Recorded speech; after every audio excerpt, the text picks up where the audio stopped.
तर विरारमधल्या विवांता हॉटेलच्या बाहेरची ही दृश्य आपण पाहतोय। स्वतः हितेंद्र ठाकूर हे सगळ्या त्यांच्या कार्यकर्त्यांना घरी पाठवण्याचा पांगवण्याचा प्रयत्न करतायत। चला चला प्लीज सर प्लीज प्लीज बताएं, पुलिस ने प्रेस कॉन्फ्रेंस क्यों रोका?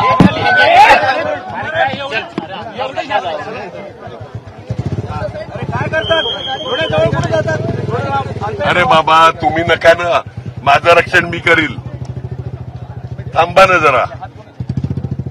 सर पुलिस ने प्रेस कॉन्फ्रेंस क्यों रोक दी है, बस इतना हम जानना चाह रहे हैं। विनोद तावडेंनी एकही शब्द त्यांचा न सांगता त्यांनी बोलले। अहो सांगणार काय, सांगण्याकरता काय आहे का? पैसे वाटप, मीटिंग हे करायचं असते का? और पुलिस ने क्यों रोका?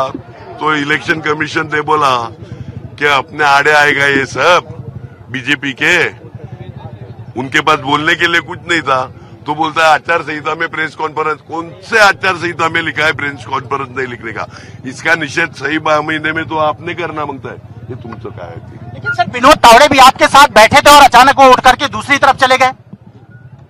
अरे जो यहाँ के डीसीपी मैडम है उन्होंने बोला कि कलेक्टर साहब बोलते प्रेस कॉन्फ्रेंस, ऐसा कौन सा कानून है? सर कहीं प्रेशर है आपके ऊपर? मेरे ऊपर प्रेशर? मैं किसी के बाप का प्रेशर नहीं लेता। संख्या है कि हाँ उसके अंदर भी और भी कुछ माल पाया जा सकता है। माल तो है, बहुत है माल।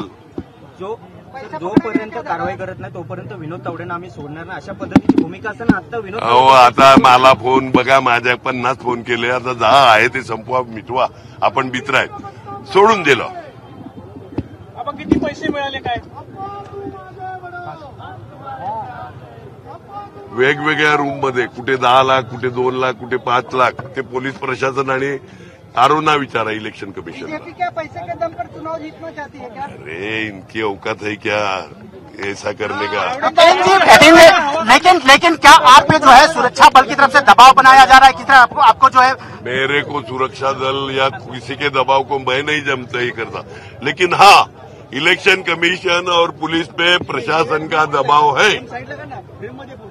तुम्हाला एकतर जवळचं दहशतवाद सांगतात आणि ते पुन्हा आणखी तेच आरोप करतायत की या ठिकाणी तुमची दादागिरी, आम्ही पैसे वाटत नव्हतो। मग मिळाले कोणाचे पैसे? माझे होते।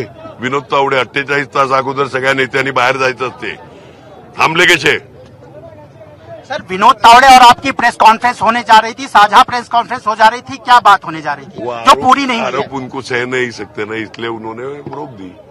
चलो धन्यवाद। हितेंद्र ठाकुर जी हैं जो यहाँ पर आप देखिए कि गेट के बाहर यहाँ पर उनके हाथ में एक स्पीकर है और उसके जरिए जो है वो अपने कार्यकर्ताओं को संबोधित कर रहे हैं, उनसे बातचीत कर रहे हैं और उनका यही आरोप है कि प्रेस कॉन्फ्रेंस रोकी गई है क्योंकि आचार संहिता का जो है इसमें जो है हवाला लिया गया है और पुलिस बल के दम पर जो है वो यहाँ पर उन्हें रोकने की कोशिश की जा रही है। उन्होंने जो आवाज उठाई है यहाँ पर कि किस तरह से जो है पैसे का लेन देन है, उसको लेकर के जो आवाज उठाई गई है उसको लेकर के पुलिस बल यहाँ पर जो है उन्हें चुप कराने की कोशिश कर रही है।